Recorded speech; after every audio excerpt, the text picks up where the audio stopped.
Gloire à Jésus. Alléluia. Rendons la gloire à notre Dieu Tout-Puissant, notre Maître, notre Berger, notre Sauveur, notre Seigneur. Ce Dieu merveilleux, ce Dieu bon, ce Dieu fidèle, ce Dieu Tout-Puissant, ce Dieu à notre pareil, ce Dieu incomparable, le Dieu omniscient, omnipotent, omniprésent, le Tout-Puissant, l'Alpha et l'Oméga. C'est ce Dieu merveilleux que nous célébrons, que nous acclamons, que nous honorons et que nous servons, frères et sœurs bien-aimés. Alléluia. Notre Dieu est au ciel, assis au milieu des louanges, des chérubins, des séraphins, attend les louanges, la louange qui vient de ses enfants. Nous sommes au deuxième journée de l'année 2025. Dieu nous a fait grâce d'avoir la vie en nous en ce midi béni. Et cette grâce spéciale nous est accordée pour accomplir des œuvres pour notre Dieu. Le Seigneur, notre Dieu, le Seigneur, notre Papa, il continue à faire des recrutements encore cette année. Donc, allons ensemble dans sa présence, dans l'adoration, dans la louange, dans la prière, et aussi pour lui entendre nous parler à travers son Saint-Esprit. Alléluia. Je vous invite à écouter ce cantique. Travaillons tous pour notre Maître. C'est sur la radio Guide d'Espoir avec notre frère Otnal Victor. Bonne adoration. Et si vous connaissez ce cantique, je vous invite à chanter avec notre frère Otnal Victor. Travaillons tous pour notre Maître.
Dieu te bénisse.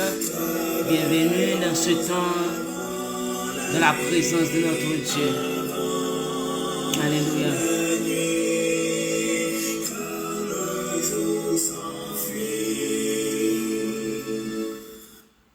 Nous sommes un bien petit nombre qui marchons sur l'ordre du roi. Parfois le chemin est bien sombre, mais nos âmes avançons avec foi. La bonne graine est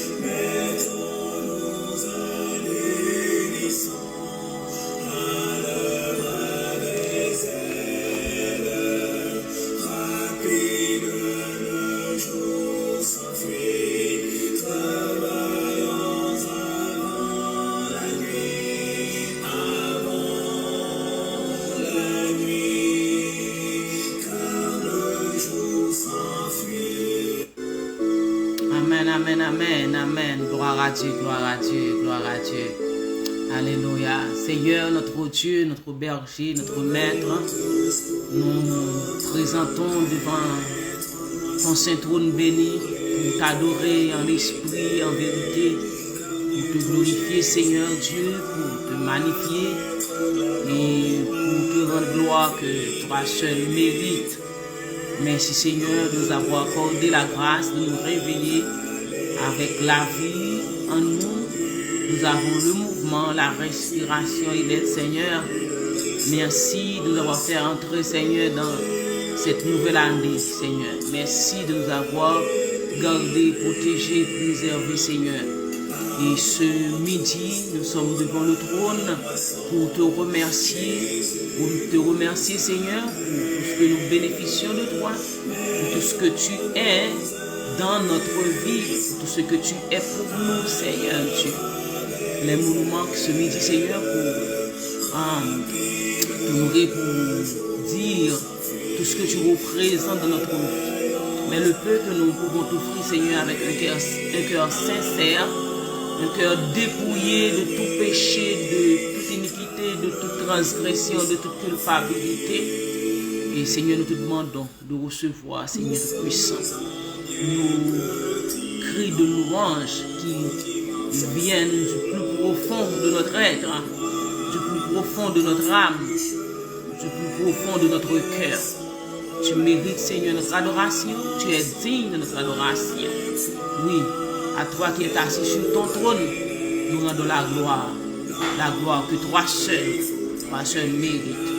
Merci, Seigneur Dieu. Ton est exalté, glorifié, magnifié, maintenant et pour toute l'éternité. Au nom de Jésus, ton Fils bien-aimé, nous te faisons cette prière. À lui soit la gloire, au siècle des siècles. Amen. Amen.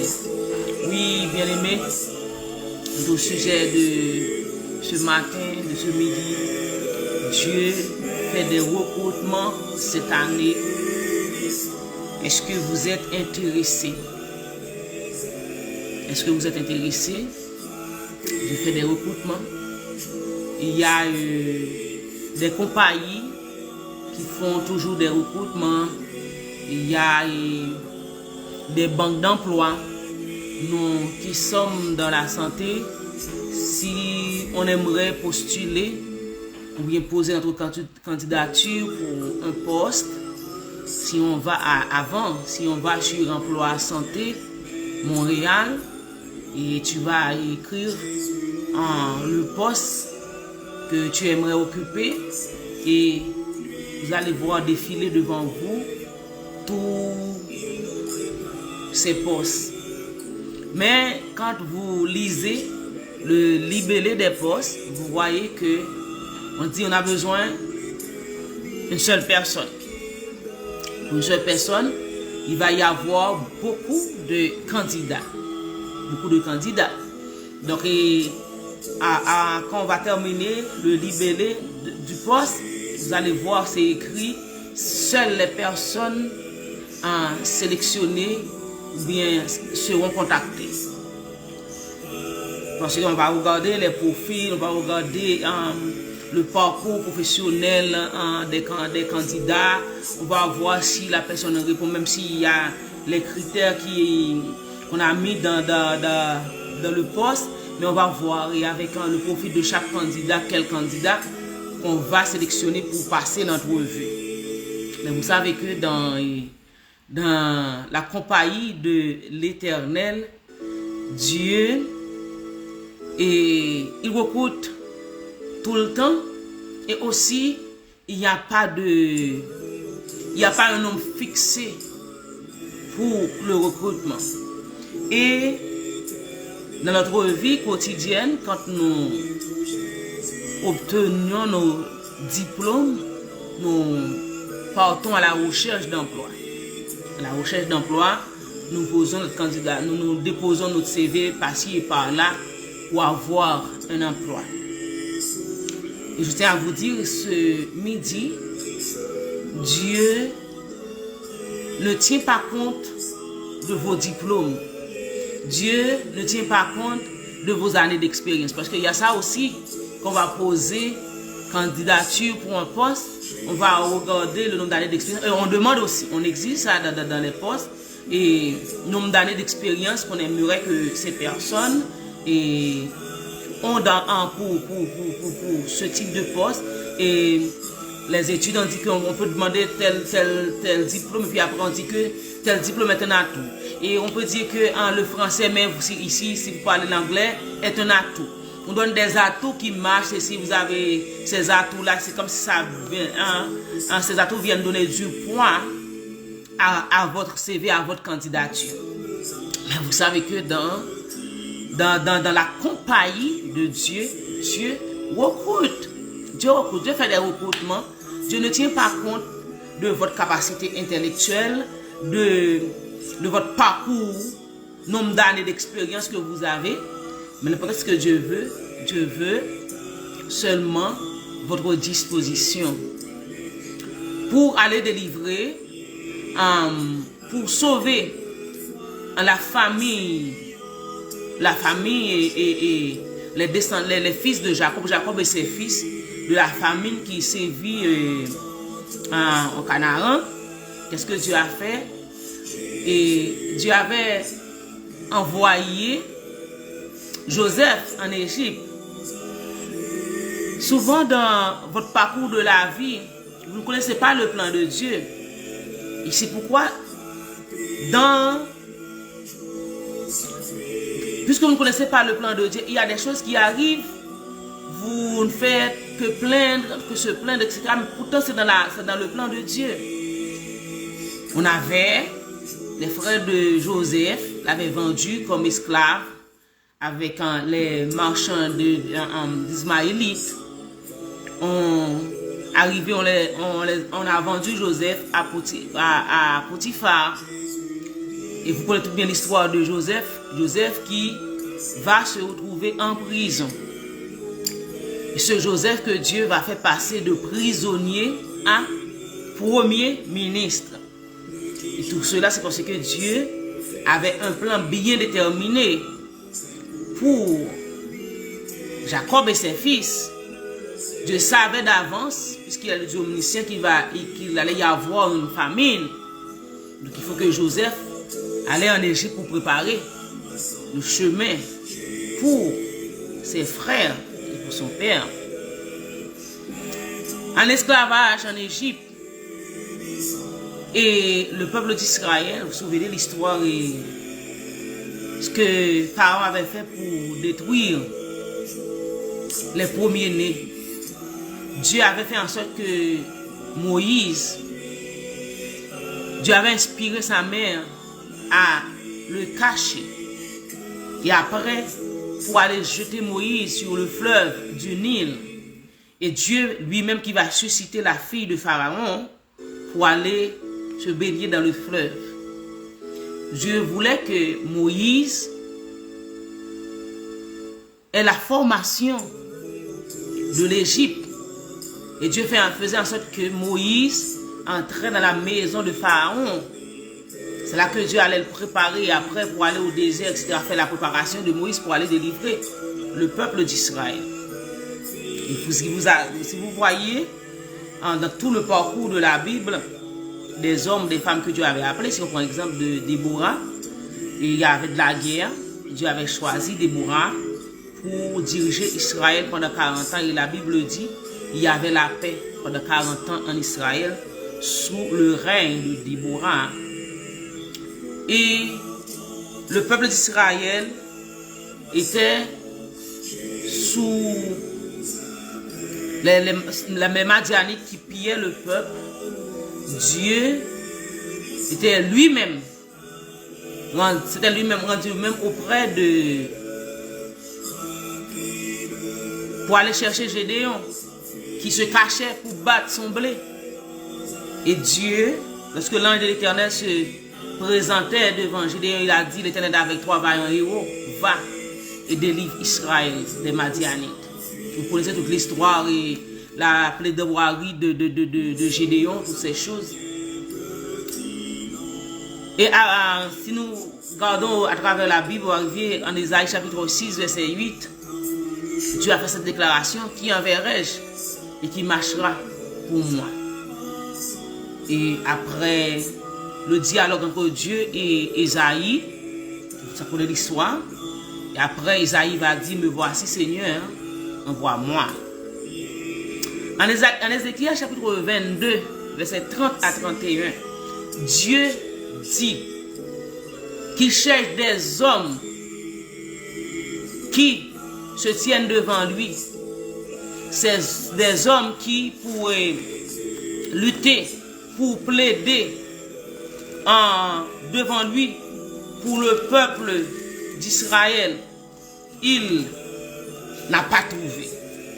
C'est que Dieu cherche des hommes, Dieu cherche des femmes pour porter le Seigneur Jésus-Christ qui allait délivrer l'humanité du fardeau du péché. Dieu avait recruté Marie pour accomplir son plan et son dessein. En Matthieu chapitre 9, verset 9, la parole de Dieu nous dit que Matthieu était assis au lieu des péages. Jésus-Christ, en voyant Matthieu, lui a fait cette déclaration: suis-moi. Matthieu s'est levé pour suivre Jésus. En Matthieu chapitre 9, verset 37, Jésus dit: la moisson est grande, mais il y a peu d'ouvriers pour la moisson. Priez le maître de la moisson afin qu'il puisse envoyer des ouvriers dans la moisson.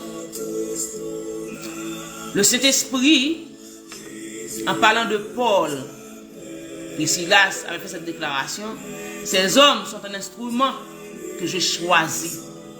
Il dit: mettez-moi à part Paul et Barnabas pour l'œuvre, pour le ministère que je les ai appelés. On retourne encore dans l'Ancien Testament. Jérémie, le Seigneur lui m'avait fait la déclaration à Jérémie pour dire que dès le sein de ta mère, je t'ai choisi pour être prophète des nations. Dès le sein de ta mère, je t'ai choisi pour être prophète des nations. Ce qui revient à dire, frères et sœurs bien-aimés, le plan de notre vie est tracé entre les mains de Dieu. On cherche des emplois. Je vois des gens qui cherchent un deuxième emploi vu l'inflation, etc. Donc, il y a des gens qui cherchent quelque chose, on dit pour arrondir le mois sur le plan financier. Mais vous ne voyez pas beaucoup de gens qui sont portés candidats pour le travail de Dieu, pour la compagnie de Dieu.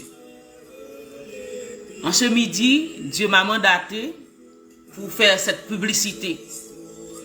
Cette publicité pour vous encourager à déposer votre CV.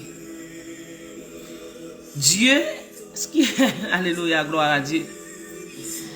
Ce qui fait du bien avec notre Dieu, c'est que Dieu ne vous demande pas combien d'années d'expérience que vous avez. Dieu ne vous demande pas des diplômes. Dieu ne vous demande pas d'avoir, si vous parlez, par exemple, si vous parlez le français, mais si vous parlez l'anglais, c'est un atout. Si vous avez tel diplôme, telle expérience, tel certificat, c'est un atout pour avoir le poste. C'est que Jésus-Christ dit, il manque des ouvriers. Dieu cherche des ouvriers. Dieu cherche des hommes et des femmes. On me dire, ah, moi je ne suis pas talent, je ne peux pas faire ci, je ne peux pas ça. Le champ de Dieu est vaste. La compagnie de Dieu est vaste. Il y a pour tout le monde de la compagnie de Dieu. Vous savez chanter, vous savez, il y a des hommes et des femmes que Dieu en donne des dons, des talents, intercédés, intercesseurs, conseillers, et adorateurs, adoratrices, à toutes sortes de professions. Pour que vous n'ayez pas besoin de diplôme, aller à l'école, à l'université, pour aller les apprendre. Sauf que ce que Dieu demande une bonne relation, une bonne consécration avec lui, une bonne intimité avec lui et une bonne disposition. Donc, quand que nous chantons en créole, il dit Dieu pas forcé à aller, il pas forcé à agir contre volonté, seulement livré ou bien disposé. Disposé pour le capable d'utiliser.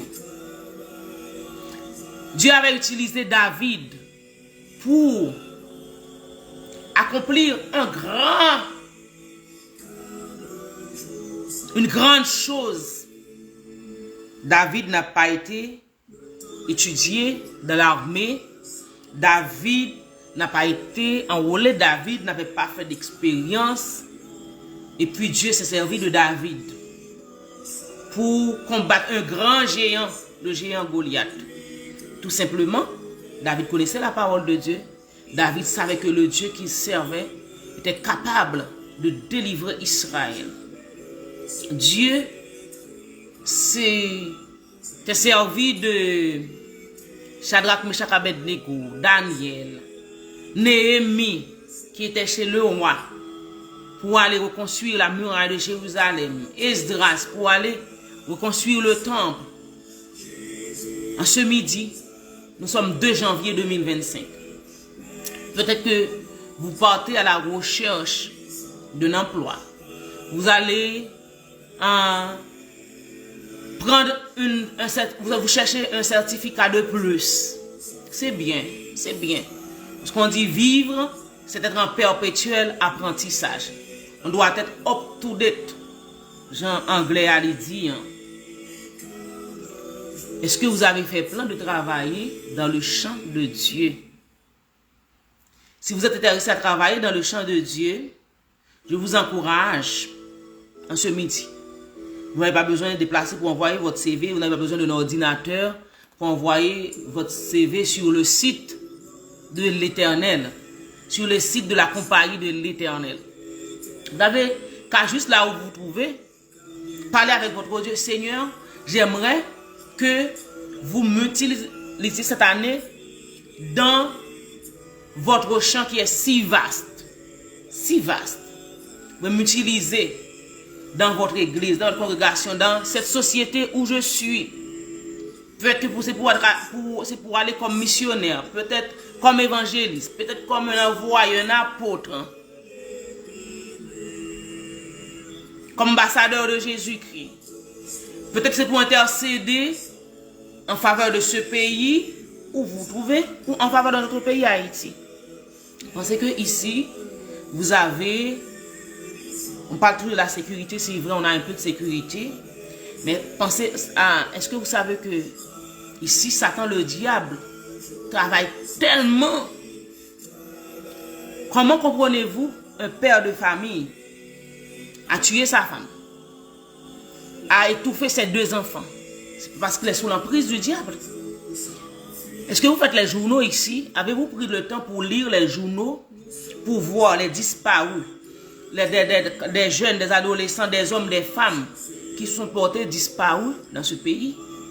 Est-ce que ça vous interpelle?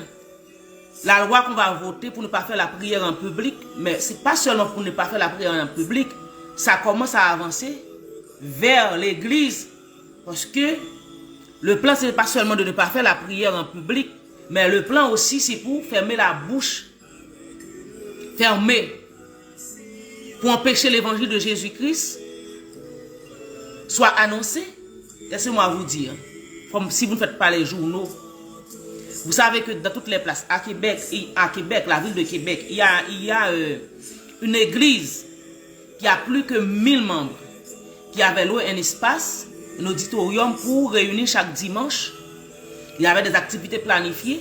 On a annulé toutes les activités et on a aboli le contrat qu'on avait avec cette église pour réunir le dimanche parce que c'est un espace public, mais ils louaient l'auditorium chaque dimanche. Allez voir ce qu'on commence à faire.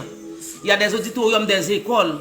Ce n'est pas des Haïtiens qui ont des églises, ce n'est pas des autres nations, mais c'est des Québécois qui ont des églises, qu'on les empêche maintenant de fonctionner dans ces lieux. Dieu cherche des hommes et des femmes pour intercéder. Si ça ne vous interpelle pas, c'est John Knox qui avait fait cette prière à Dieu. Il avait jeûné pour demander, pour dire à Dieu, donne-moi l'Écosse où je meurs. C'est parce qu'en son temps, lors de son époque, les ténèbres rayaient dans son pays. Il avait prié Dieu, il avait jeûné pour que Dieu puisse lui donner l'Écosse. Soit Dieu le prend ou bien Dieu lui donne l'Écosse. Il a tellement intercédé, l'Écosse avait connu une évangélisation profonde. Beaucoup de personnes étaient venues à la repentance. Et c'est ce que Jonas ne voulait pas faire à Ninive quand Dieu l'avait envoyé à Ninive. Il fuyait Dieu. Mais quand le Seigneur, vous connaissez l'histoire de Jonas, mais quand il avait prêché, évangélisé à Ninive, vous connaissez l'histoire, la reine de Ninive, et le peuple avait pris du sac et de la cendre pour jeûner.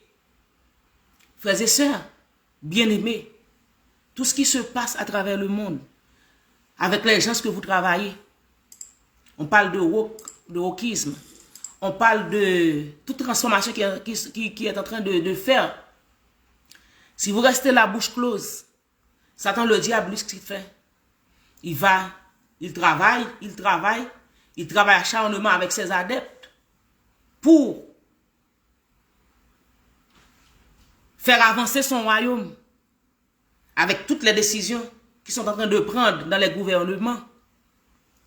Est-ce que vous restez seulement à aller travailler pour aller chaque jeudi ou chaque fois la paye tombe, aller faire des achats, manger, boire, etc., entrer dans 4 coins du mur chaque dimanche pour 2 heures de temps, 1 heure de temps et demi. Il y a des gens qui viennent même, c'est juste pour... ils trouvent seulement le message, etc. Et puis tout est fini.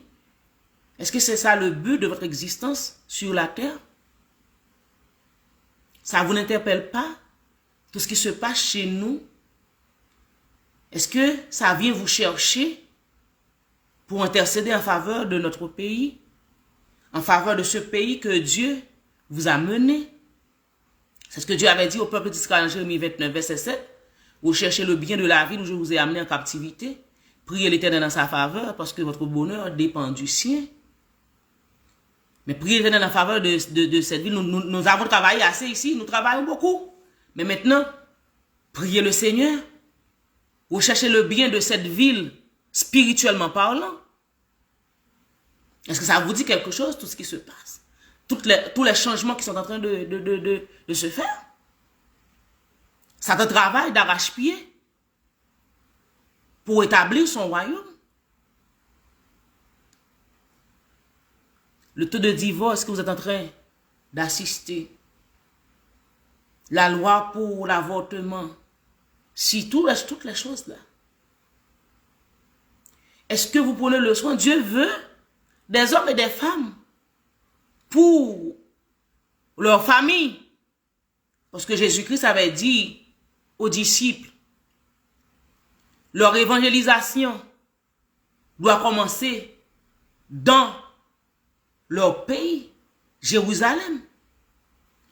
Votre premier champ de moisson, c'est votre famille, c'est votre maison, vos frères et sœurs, cousins, cousines, oncles, tantes, les proches, les amis, les parents.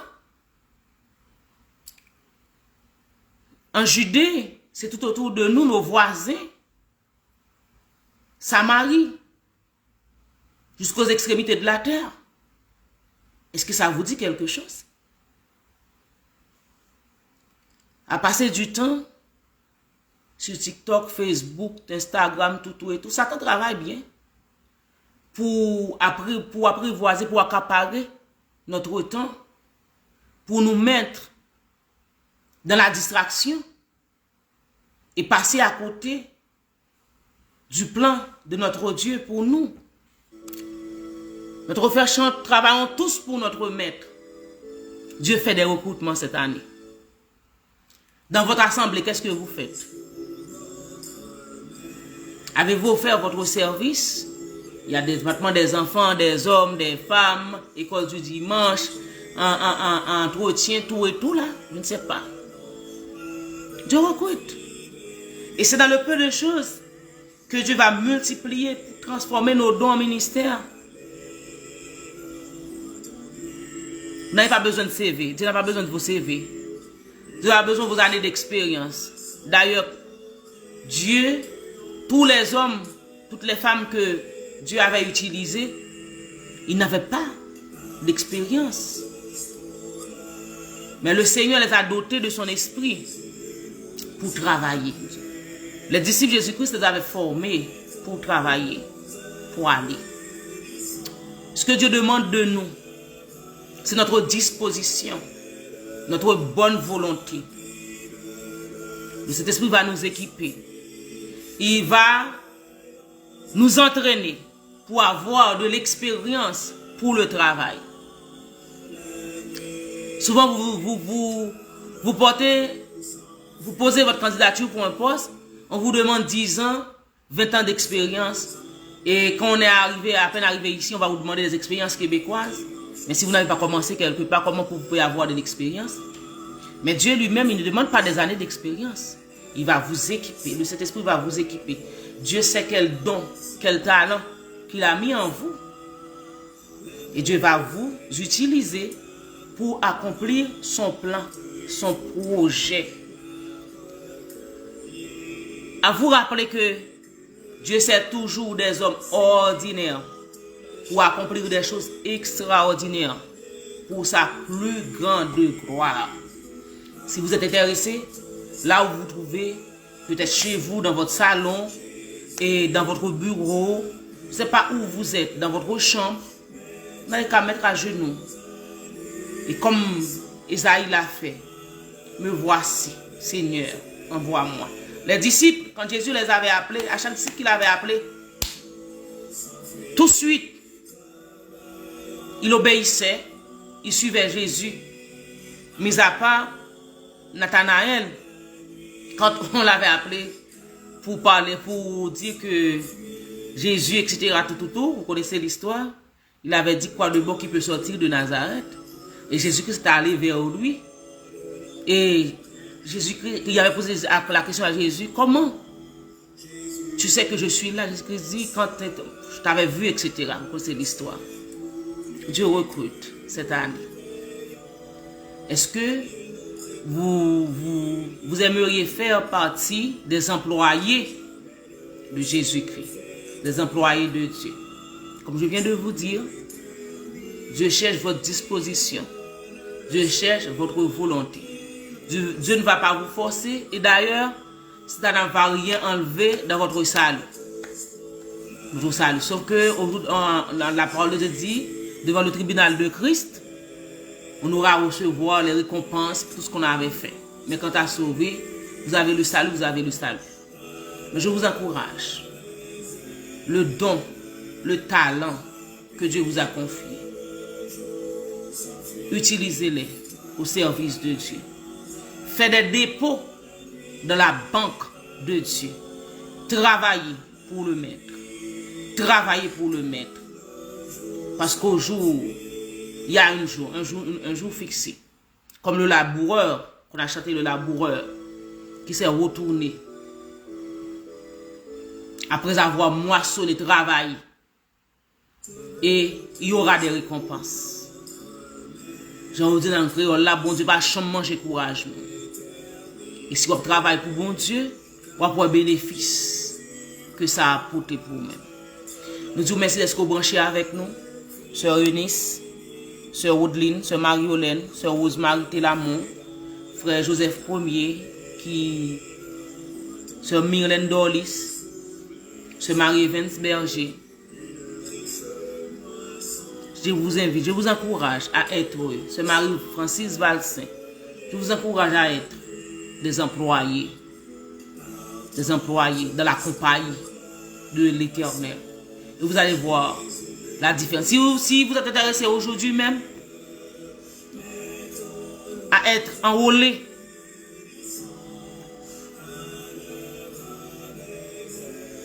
vous allez voir, arrivé au 31 décembre, quand vous allez faire le bilan, vous allez voir que toutes les bénédictions que vous allez recevoir de la part de votre Dieu, Sœur Clana Mésidor, et vous tous qui nous suivez, vous tous qui aurez à visionner, à entendre cet appel de Dieu. N'écoutez pas la voix du diable pour dire que tu es timide, tu n'as pas de talent, tu ne peux pas, c'est pas vrai. C'est le Saint-Esprit qui va vous équiper. Le Saint-Esprit va vous aider. Le Saint-Esprit va travailler en vous afin que votre travail soit fructueux pour la plus grande gloire de Dieu et pour l'avancement de son royaume. Seigneur, merci. Merci, tu cherches encore des hommes et des femmes dévoués, intéressés, disposés, qui ont de la bonne volonté, Seigneur Dieu Tout-Puissant, pour être enrôlés, pour être puissant recrutés dans cette vaste compagnie, dans ce vaste champ. Mais dans le cœur de nos frères et sœurs, Seigneur Tout-Puissant, cette volonté, cet engouement pour travailler avec toi. Parce qu'il y a des récompenses, Seigneur, pour ceux et celles qui acceptent de travailler pour toi et avec toi, pour notre Dieu. Donne-leur de la force, le courage. Éternel de tes armées, aide-les à faire violence sur eux, afin que Tout-Puissant qu'ils puissent être des hommes et des femmes dans ton champ, dans cette moisson qui est si vaste et qui a peu d'ouvriers, Seigneur. Et comme ton serviteur avait dit à Timothée, tu ne nous as pas donné un esprit de timidité, mais un esprit de force, un esprit de puissance, un esprit de sagesse pour accomplir ces puissants, les œuvres pour lesquelles que tu nous as appelés. Bénis-nous, fortifie-nous, encourage-nous, que ton Saint-Esprit puisse travailler en nous pour nous aider, ces puissants, à être des ouvriers, des ouvrières de ta moisson. Bénis cette journée et sois avec nous. Bénis nos frères et sœurs qui sont branchés avec nous, Seigneur. Que tu donnes cette disposition, cette volonté, afin que ces puissants de Dieu de grâce, qu'ils soient des hommes et des femmes dévoués pour ton service. Merci, Seigneur. Nous clamons toutes ces grâces au nom de Jésus-Christ, ton Fils bien-aimé, qui vit et qui est toi, avec le Saint-Esprit, au siècle des siècles. Amen. Amen. Que Dieu vous bénisse, mes bien-aimés. Bonne journée. Merci d'avoir été avec nous. La paix de Dieu soit avec chacun de vous.